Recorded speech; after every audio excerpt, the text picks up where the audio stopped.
Florida, it is against the law to mislead and to misrepresent, particularly when you're talking about the efficacy of a drug.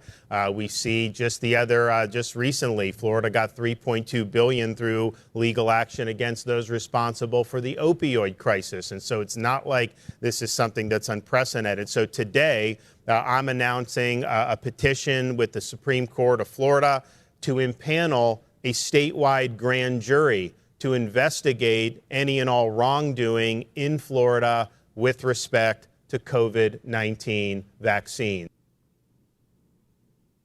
I'm going to try to contain myself here because I saw two bits of news today that had me coming out of my chair with excitement. I saw that little bit about Florida, and they're asking the states to join a coalition to, frankly, investigate our completely corrupt and despicable federal government. And then I saw my buddy Nathan Dahm, Oklahoma State Senator, with not one, not two, but three bills that looks like he intends to use Oklahoma's state power to protect his citizens. And man, is that the way forward. I'm so freaking excited about it. Nathan, they're your bills, not my bills. So let's take them in order. Number 21, what is it? Thank you, Jesse, for having me on. You and I understand the importance of state powers. Thank you for saying that. It's not state rights. Individuals have rights. Governments have powers that the people give to them. And the states do have power that we can use to constrain this out of control federal government. And so the first one, Senate Bill 21, would actually say that the county sheriff is the highest ranking law enforcement officer in that county. They are elected by the people. And so they have a responsibility to protect the people's constitutional rights. And it says that means that any federal employee that tries to to arrest a Oklahoma citizen or that tries to do a search or seizure without going through that county sheriff, that they actually could be arrested by that county sheriff, and that the district attorney would be obligated to try that federal employee for kidnapping or attempted kidnapping. This brings some accountability into this discussion because right now these agents, whether they're FBI, ATF, IRS agents, they are all unelected bureaucrats. But that county sheriff, he has to stand before the people and say, hey, this is what I'm going to do. I'm going to represent you. He has to be voted in. And it's time that we put some constraints on these unelected bureaucrats that are running amok in our country.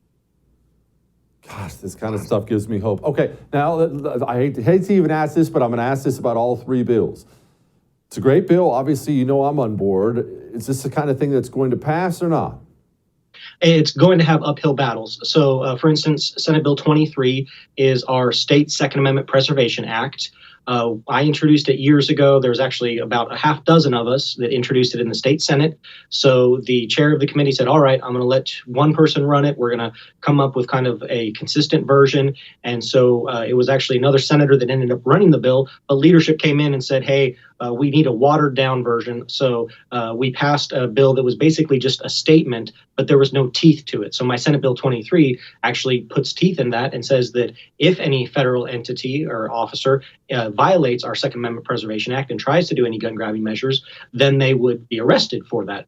Right now, there's no teeth. That's what these, cowardly Republicans do, is they'll implement a bill and they'll say, see, we passed a Second Amendment Preservation Act that's really just a political statement that has absolutely no teeth to it. They water it down because they don't want that quote unquote conflict. But you and I realize, Jesse, that there is conflict right now because we're dealing with a Department of Justice that, well, first of all, we don't have a justice system in America anymore. We have a legal system, and that legal system is targeting pro-life protesters that are actually peacefully protesting, but at the same time, they're not bringing any prosecution against those that are firebombing these pregnancy centers or anything else. So we see that this entity, this apparatus, or as you call it, the system, is corrupted. It is working against conservatives, against Christians, against people that actually follow the Constitution. It's perverting the Constitution, and it's coming against us. And so we need the states to step up and push back.